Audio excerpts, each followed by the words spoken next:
우파의 골칫거리 이준석이 이재명 처리한다. 이재희. 자, 오랑캐를 제압한다. 이재희.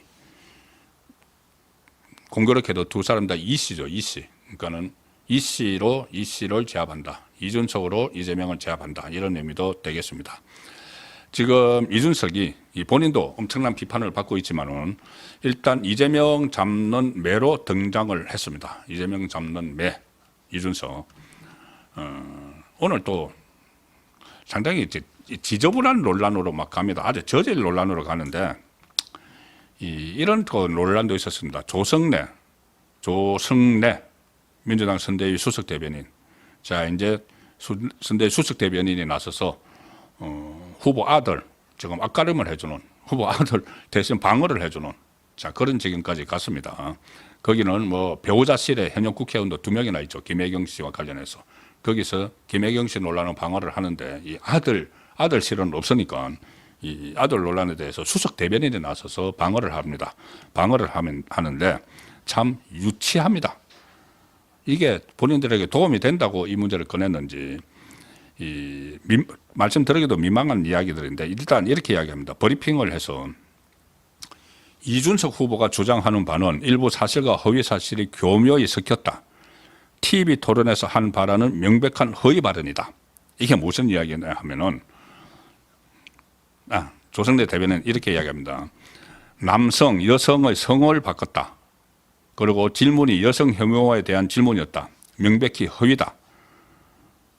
이게 무슨 이야기냐면은 이동호 씨가 댓글을 단 거를 보면은 이동호 씨가 제가 말씀드리기도 뭐한데 어떤 사람의 신체 부위를 이야기하면서 이제 그 공격을 한 사람이 남성이라고 합니다. 남성 유저, 남성이 이제 사용자인데 거기에 남성 유저에게 향하는 댓글을 달았다. 자, 그런데 이준석이 의도적으로 남성이 아니고 여성으로 바꿔치기 했다. 그러니까 이제 뭐 젓가락 어쩌고 하는 그래서 그것은 의도가 있는 것 아니냐. 그래서 일종의 뭐 프레임을 짜기 위해 여성 혐오로 둔갑하기 위해서 성을 바꿔버린 것 아닌가. 남성 여성을 뭐 이런 정말 저질스러운 이런 논쟁이 또 오늘 일어났습니다. 이준석은 또 여기에 이렇게 또 받아쳤습니다. 민주당의 말을 다 듣는다고 해도 남성에게 그런 표현을 하는 것은 괜찮느냐. 뭐 이재명이 직접 사과를 하라. 뭐 이렇게 나왔는데 어쨌든 이런 양쪽에서 이게 그러니까 특히 이재명 쪽에서 이게 너무 파급력이 큰 것 같으니까 조그마한 꼬투리라도 잡아가지고 그러니까 이동호 씨가 남성을 겨냥을 해서 뭐 젓가락 이야기하고 신체 일부를 이야기를 했는데 그걸 왜 여성이라고 하느냐 이런 논란까지 지금 벌어지고 있습니다. 참 대선 막판에 한심한 일이죠. 자, 이것을 국민이 다 지켜보고 있습니다.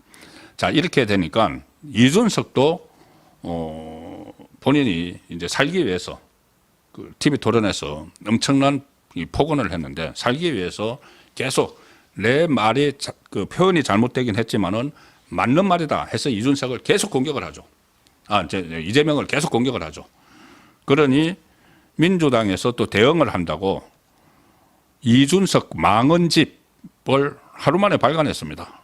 그때 뭐 그거 하면은 뭐 김문수 망언집 뭐 이런 식으로 바로 즉석에서 이제 거기서 팀이 있으니까는 무슨 신속 대응팀 이런 게 있습니다. 신속 대응란.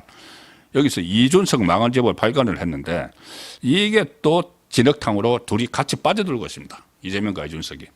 이 내용을 보면은 뭐 이준석이 과거에 위안부 피해자를 이해 당사자 뭐 이렇게 표현을 했다든가 이런 것을 쭉 들면서 이준석의 성접대 의혹 지금 거의 뭐 끝난 것처럼 이렇게 이준석은 이야기하지만은 이게 다시 또 불거졌습니다. 민주당이 이것을 꺼내 들었습니다. 참 독인 개긴이라는 이 생각이 드는데 자기 후보 아들의 음란한 게시물 이거를 보호하기 위해서 그것을 문제를 제기한 이준석의 성접대 의혹을 또 꺼내 들었습니다. 자, 이렇게 합니다. 해명하라. 성접대 의혹 해명하라. 이준석은 검찰 수사로 무혐의가 나왔다고 해명을 하는데, 그러면 국민이 듣기에는 수사기관 수사를 통해 무혐의 처분한 것처럼 들리지만 사실이 아니다. 실제로는 공소시효 만료에 따른 공소권 없음으로 종결된 것이다. 그때 이 논란 굉장히 컸죠. 박근혜 정부 초기에 호가호위하면서 이준석이 성접대 받았다는 걸로 해서 그 다음에 당에서도 사실상 뭐 축출되다시피 하고 뭐 그렇게 됐는데, 이준석은 그 이후에 그거 사실 아니라고 무혐의 나왔잖아. 그렇게 하는데, 민주당의 말로는 그거는 사실이 아니라서 무혐의 처분한 게 아니고 공소시효가 만료에 따라서 공소시효가 만료돼 버려서 공소권 없음으로 종결된 것이다. 이렇게 지금 민주당은 주장을 하고 있는 겁니다. 그리고 민주당은 이준석을 향해서 만약 해당 의혹이 공소시효 이내에 제기됐다면 어쩌면 지금의 이준석은 없었을 것이다. 이준석 입에서 쏟아지는 각종 개변, 본인 잘못 가리려는 몸부림, 역대급 막말, 명태균 의혹, 이런 것까지, 성접대 의혹까지 그야말로 차고도 또 넘친다. 이렇게 진흙탕 싸움을 벌이면서 점점 수렁 속으로 두 사람이 들어가는 모습이죠.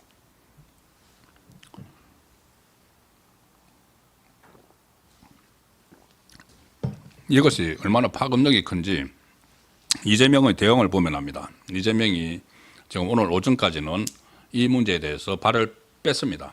괜히 잘못 걸려들면 아들 문제니까 큰 이제 치명상을 입게 되죠. 발을 빼고서 조금 전에 말씀드린 대로 무슨 이 신속 대응단 아니면 수석 그 대변인 이런 사람들을 시켜서 대응을 하도록 했는데, 이게 그 사람들이 이준석에게 밀리니까 직접 나섭니다. 직접 나서가지고 그 페이스북에 글까지 올려서 이 양머리를 걸고 개고기를 팔던 이준석 후보님, 이재명이 페이스북에 올린 글입니다. 단일화 절대 안 한다지만 결국 후보 포기를 하고 김문수 단일화로 내란 부패 갈라치기 연합을 확신한다. 이렇게 이제 조롱을 하는 거죠. 그때 양두구육, 이준석이 윤석열 전 대통령과 갈등을 빚을 때 주장을 했던 말입니다. 그걸 다시 이제 꺼내서 이재명이 참전을 한 거죠. 이게 그냥 놔두니까 슬그머니 빠지려고 했는데 이게 선거에 엄청난 영향을 미칠 것 같으니까는 이재명이 직접 뛰어든 겁니다. 그러면서 젊은 개혁을 주창하지만은 결국 기득권 포기 못하고 본성대로 내란 부패 세력에 투항할 것이다. 어쩌고 저쩌고 하면서 양두구역하려다가 또 토사구팽 당하실 수 있다. 이런 식으로 참전을 합니다. 그러니까 여기에 대해서 이준석도 또 지지 않고 이준석이 아니죠. 헛것이 보이면은 물러가실 때가 됐다. 망상의 늪에 빠지지 마라. 이런 식으로 둘이 진흙탕 싸움을 점점 더 깊은 수렁 속으로 들어가는 상황이 됐습니다. 자, 그래서 제가 이재희라는 말이 생각이 바로 난 겁니다. 이재희, 오랑캐를 제압을 하는 그 상황이 그냥 가만 놔둬도 이렇게 두 사람이 진흙탕 싸움을 하면 둘 다 지지율이 나중에 득표가 떨어질 수밖에 없죠. 그러면 거기에 대해서 아무래도 유리한 고지에 서는 사람은 김문수 후보고, 지금 지지층도 똘똘 뭉치고 있기 때문에 선거 막판에 최대 돌발 변수가 발생을 했다는 말씀을 드렸습니다.